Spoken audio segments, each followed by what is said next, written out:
Usually I don't really talk tight ends and quarterbacks during the season because usually it's easy to know who to start. It's easy to know who we are looking at. This is not one of those years. I would say, honestly, quarterback and tight end is probably going to be a little bit grosser than what we have with wide receiver right now. So hopefully this will help you both this week and long term. Starting off at tight end, Kelsey, Andrews, Hawkinson. There's nothing to discuss. Kelsey, Andrews, their first week backs from their respective injuries. You have both guys scoring a touchdown. You have 8 targets for Andrews, 9 targets for Kelsey. They're both in great offenses. They're both heavy favorites this week. We'll be playing them. TJ Hawkinson at 3. Yes, he is in the Andrews tier for me, ladies and gentlemen. You know, we went heavy on 3 tight ends this offseason. We went heavy on TJ Hawkinson round 5, heavy on Dallas Goddard and Kyle Pitts round 7. And we'll have to talk about those 2 later, guys, in this video. But with TJ Hawkinson, at least he's paying off for us. Tight end that has 17 targets, has multiple receiving touchdowns, and over 100 receiving yards through 2 weeks this year. Now, dropping down to our next tier, we will go Darren Waller at 4. I mean, with Waller, the Giants offense is going to be gross here, ladies and gentlemen. You're going up against the 49ers on Thursday night, where we can say, oh, okay, well, at the end of the day, we know that the 49ers have an elite level defense.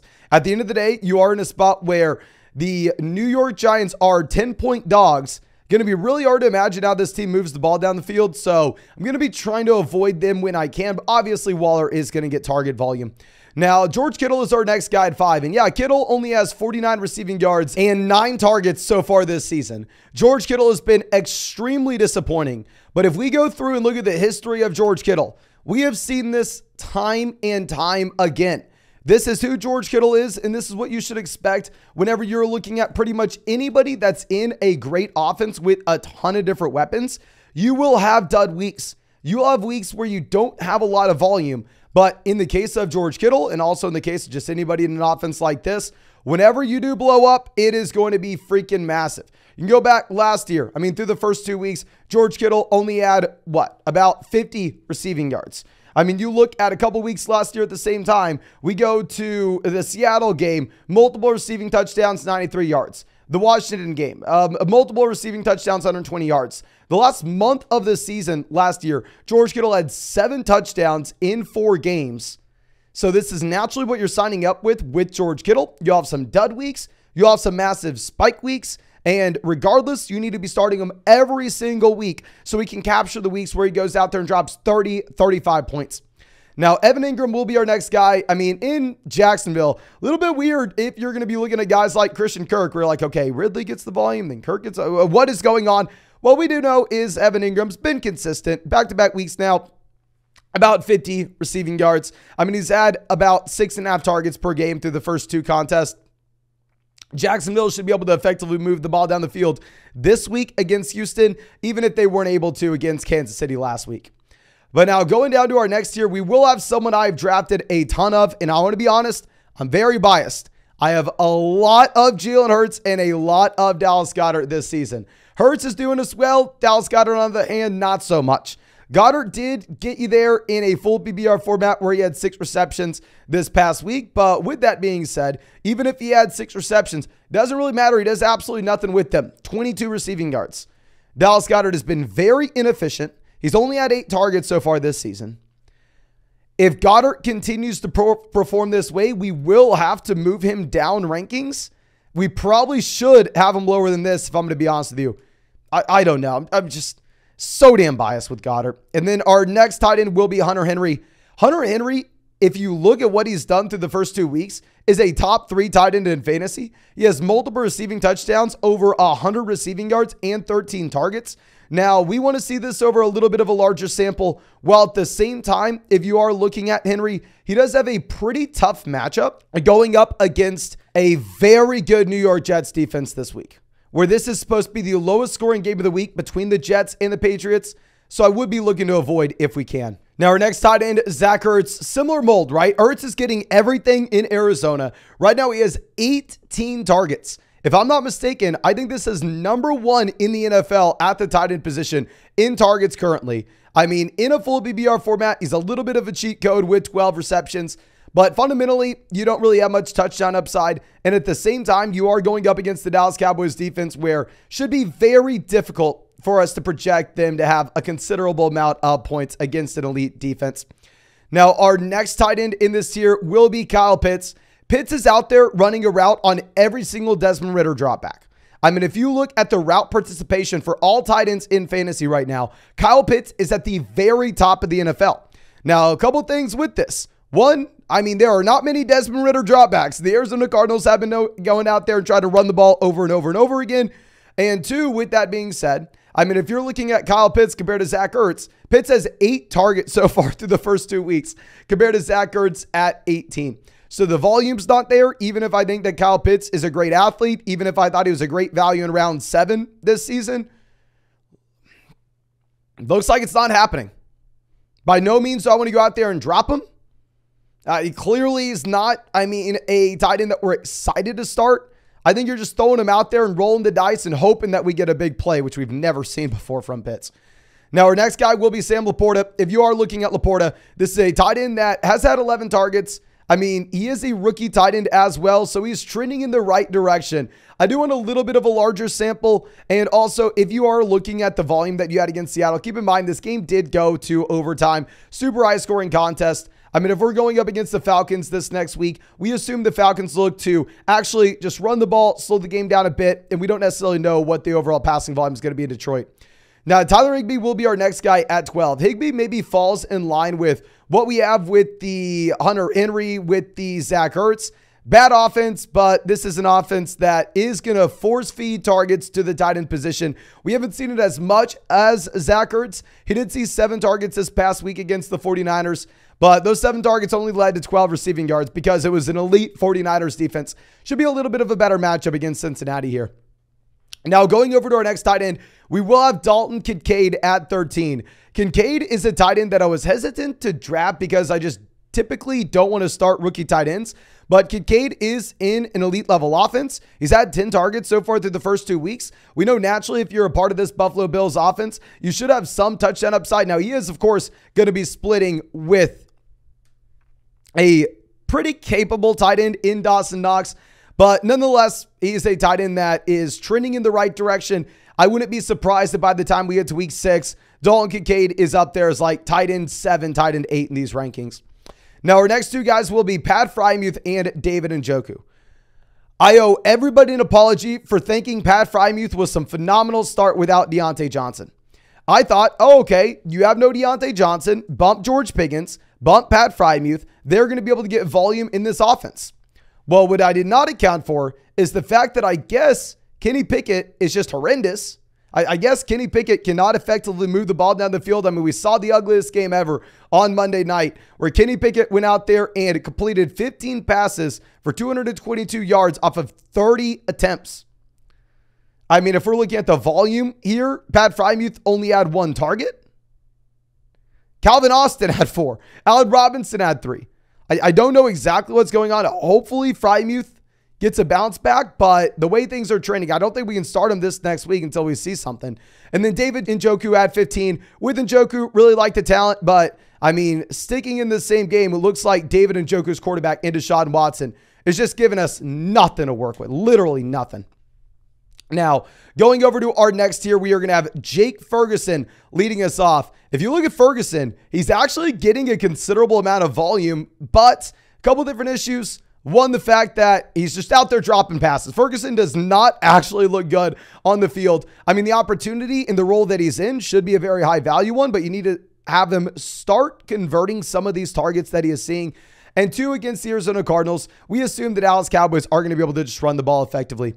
Now, Gerald Everett will be our next tight ends. With Everett, 2 weeks with only 3 targets. You're part of an elite level offense. You are going up against the Vikings. And against the Vikings, this should be one of, if not the highest scoring games of the week, where typically we want pieces in it. Now, Luke Musgrave will be our next tight end. And Luke Musgrave may move up these rankings. I am making these rankings under the assumption that Christian Watson and Aaron Jones both play this next week. Now, of course, with that being said, if you have no Aaron Jones, If you have no Christian Watson, then at that point, Luke Musgrave will be going up dramatically because he'll have that guaranteed target volume. But I think it's maybe a little bit deceiving to see the role that he's had through the first 2 weeks and assume that's going to maintain when you have some capable pass catchers back in. Then Hayden Hurst at 19, similar story. You had a banged up Thielen week 1. You had no DJ Chark. Now that these guys are going to go, you're seeing the volume trend in the opposite direction for Hayden Hurst. He falls from 7 targets to 3 targets the next week. And then Juwan Johnson, last but least, I don't know. Taysom Hill still getting volume. Just in reality, these tight ends at the very last tier, not guys that we are wanting to be starting. But let's go over to quarterback now, where you have Jalen Ertz, Josh Allen, Patrick Mahomes, all inside the top 3. What is very interesting and what I want to point out with Mahomes is Patrick Mahomes has 75 rushing yards this season. This is more than Josh Allen. This is the same as Jalen Hurts. We've seen Mahomes go out there and run the ball in the past. I mean, specifically in the playoffs when games matter most. Typically what we have seen from Mahomes is he's willing to actually just play it more so safe in meaningless regular season games. Maybe this is one of them against Chicago, but if Mahomes keeps on going out there and averaging about 35, 40 rushing yards per game, Mahomes will be the QB1 in fantasy, even if I had Jalen Hurts ranked out of him coming into the season. Now, our next tier, we will be led off with Lamar Jackson. Lamar is not running the ball as much as you would like to see. I mean, throughout his entire NFL career, I mean, we've typically seen about 60 rushing yards per game from Lamar Jackson. Right now, through the first 2 weeks, he's only sitting at 92 rushing yards. So still, I mean, a very good mark overall, but not something that we are too excited about. And then Justin Herbert at 5. I mean, with Herbert, we know that you can run against Minnesota effectively, but if we have no Eckler this game, they're probably going to go out there and air it out. I mean, with Herbert, he's coming off a loss against the Tennessee Titans, where he did attempt 41 total passes and have 305 passing yards. But as we go down to our next tier, let me remind y'all, ladies and gentlemen, if you have not done so already, go down there, drop a like on this video, subscribe to the channel if you play fantasy football. And if you want to check out any of those pick'ems for this weekend over on Underdog Fantasy, you can find that link in the description, find it in the comment section. Promo code FLOCK, you're going to get a 100% deposit match to Underdog. You're going to be getting our updated rest of season 2023 fantasy football rankings and tiers. And on top of that, ladies and gentlemen, you'll be getting a Daniel Jones special pick'em, more than less than half a passing yard against the 49ers tonight. If you sign up after the 49ers game, instead, you'll be getting a Lamar Jackson, more than less than half a passing yard against the Colts on Sunday. But going over to our next tier, we are going to have Tua here. Tua and the Miami Dolphins are at the very top of the NFL if we are looking at their implied team total this next week. Yes, they were able to run the ball effectively this past weekend, but honestly, this is a team that we know wants to go out there and air it out. We've had 75 pass attempts for Tua so far this season. I mean, the only quarterbacks that we're looking at with more than that, I mean, you have Patrick Mahomes, you have Josh Allen, you have Kirk Cousins, and unless I'm mistaken, that's about it. He's top 5 in the NFL in passing attempts. He has phenomenal weapons as well. I think we'll be really excited about Tua. And our next guy with Cousins, similar point. I mean, y'all know we said coming into this season that Cousins may lead the NFL in passing attempts. One of the reasons we are very excited about our guy, TJ Hawkinson, and Kirk Cousins back-to-back weeks with 44 pass attempts. He has 6 touchdowns, 708 passing yards. Obviously, it sucks that they've gone out there and they've had 2 straight losses. It's also going to be a very competitive game against the Chargers. I think we assume that it's actually the highest scoring game of the week. Now, our next guy will be Trevor Lawrence at 8. Lawrence struggled against the Chiefs. There were a couple of close touchdowns that could have gone one way or another. I mean, it's a game of inches, of course, but we are really close to having the Jacksonville Jaguars offense actually be effective this past week. And Vegas sportsbooks are telling us that they should have no issue against the Houston Texans. I still like Lawrence. And Lawrence is also running the ball. He's had 47 rushing yards so far this season. Now, someone that we need more rushing production from if you want him to be viable in fantasy, Justin Fields. If we are looking at Justin Fields, this is a quarterback with 62 rushing yards and 1 rushing touchdown. We always have known Justin Fields, not a good real-life NFL quarterback. I've gotten so much heat for this, you would never even believe it.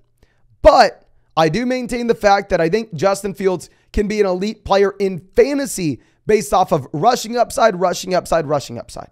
He hasn't been running the ball nearly as much as you would have needed to see for him to be effective. I think that they probably realize this. I think that they begin to look to get Justin Fields running. And at the same time, they are going up against KC. So if Fields is ever going to have to go out there and have a million dropbacks, it will be when he's down 2 touchdowns against the Chiefs. Now, our next quarterback will be Dak Prescott. With Dak, I mean, the issue is this Cowboys defense is so good, the passing volume is not going to be there in Dallas, right? I mean, you're just not coming close to the passing attempts that you're getting from like Kirk Cousins, from say Tua, and at the same time, you're going up against the Cardinals. You're about 10.5, 11, maybe even larger than that favorites at this point. Dak only has 2 passing touchdowns so far this season. Obviously not his fault that he has an elite level defense. And then Goff will be our next guy. With Jared Goff, you have no Montgomery, so maybe they look to air the ball out a little bit more. Fundamentally, the issue that you have with Jared Goff from a fantasy football perspective is just the fact that he has no rushing upside at all, right? That's what keeps Tua down. That's what keeps Cousins down. That's what keeps Jared Goff down. These guys that are literally going to have 0 rushing yards.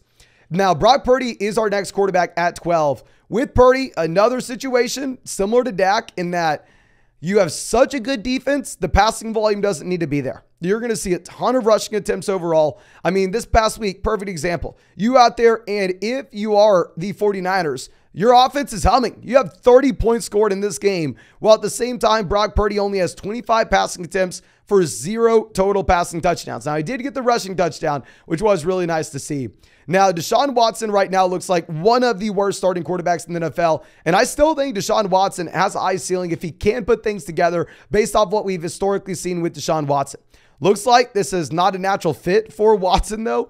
Now, I will say this matchup against the Tennessee Titans, at least what we've seen through the first 2 weeks, we've seen that you do not beat the Titans running the football. You cannot run the football against the Tennessee Titans. They probably have to air it out because of the matchup, as well as the fact that they don't have Nick Chubb.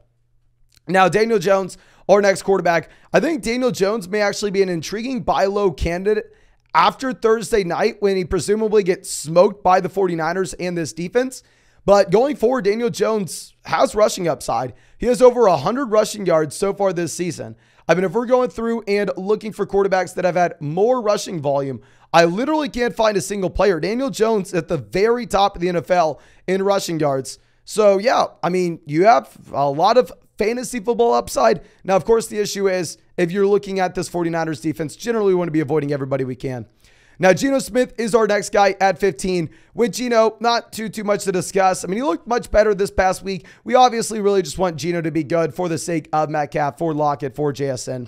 Now, Jordan Love, our next player, he will be slowly but surely moving up these rankings. Super excited to see what we get from Jordan Love, who has 6 touchdowns, 0 interceptions so far this season. If we get both Aaron Jones as well as Christian Watson in this game. Now, Russell Wilson at 17, not too exciting. I mean, Russ did run the ball a little bit.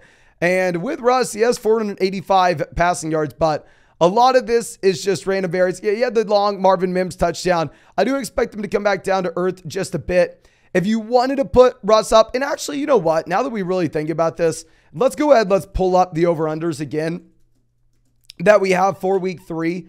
Because if we are looking at what we're going to get against the Miami Dolphins, this is probably a spot where you have to go through, and I don't want to say you have to go all in on this game, but you probably want a few pieces of this game overall. And yeah, as of now, right now, you have Denver as 6.5-point dogs against Miami. But if you're going to be looking at the over-under in this game, right now there's supposed to be 48 total points scored, which is near the top of the league. So maybe you could push Russell Wilson up. We actually will push Russell Wilson up just this week, considering the fact that they are going to have to throw the ball consistently. We'll most likely move Russ up to about 12. Now, our last quarterback, we will have Joe Burrow. If we are looking at what we're getting right now from spreads from Las Vegas sportsbooks, at the time of this recording, you actually have the Bengals only favored by 2.5 points in this game, where previously they were favored by 6.5. This is telling me that it's likely that Joe Burrow actually misses this game or is severely limited. Regardless, because this is a Monday night game and we have Joe Burrow banged up, I would look to avoid starting him this week, but obviously this is still a player that has a lot of upside long-term. But I think that's all I have for you. I really hope that you were able to get something from this video. I hope that we were able to help you out. And if so, please drop a like on this video. Subscribe to the channel if you play fantasy football. And if you want to check out any of those pick'ems on Underdog Fantasy, find the link in the description, find it in the comment section. Promo code FLOCK, 100% deposit match up $200. Plus, you will get our updated 2023 rest of season rankings and tiers. And you will be getting a Daniel Jones special pick'em for the 49ers game, more than less than half a passing yard. And then also a Lamar Jackson, more than less than half a passing yard if you missed the Daniel Jones one. But thank you. Really do appreciate you. Really hope you have a great day and really hope we get to see you out in the live stream later tonight.